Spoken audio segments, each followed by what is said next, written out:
জমিন আল্লাহর আদেশ শোনে না? এই পাহাড় আল্লাহর আদেশ শোনে না? শোনে।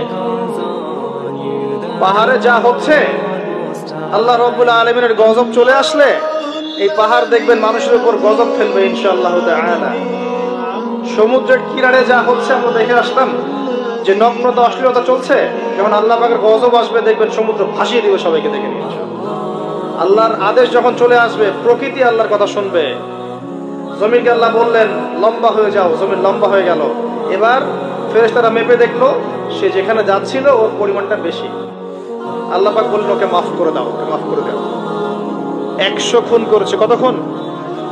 এটা বলে আপনাকে আমি খুন করতে উৎসাহিত করছি না, কথা কি বুঝতে পারছেন? আমি আপনাকে খুন করতে উৎসাহিত করছি না। আমি বলছি আল্লাহ পাকের দয়া এত প্রশস্ত যে আপনি পাপ করলে হতাশ হবেন না, হতাশ হয়ে যাবেন না। এমন অনেক পাপ করে ফেলেছে আল্লাহ মাফ করবেন, এমন চিন্তা করবেন না।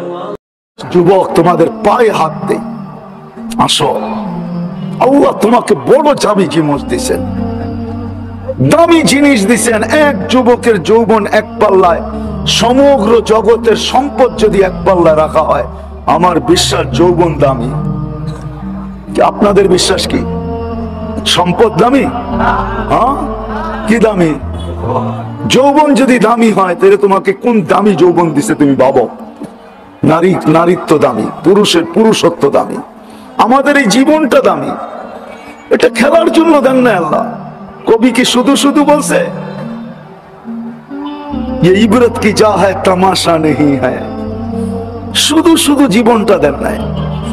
আপনি ভাবছেন খানা কামানা সুবা পাখানা এটার জন্য জীবন? কামাবেন, খাবেন আর সকালে খালি করবেন,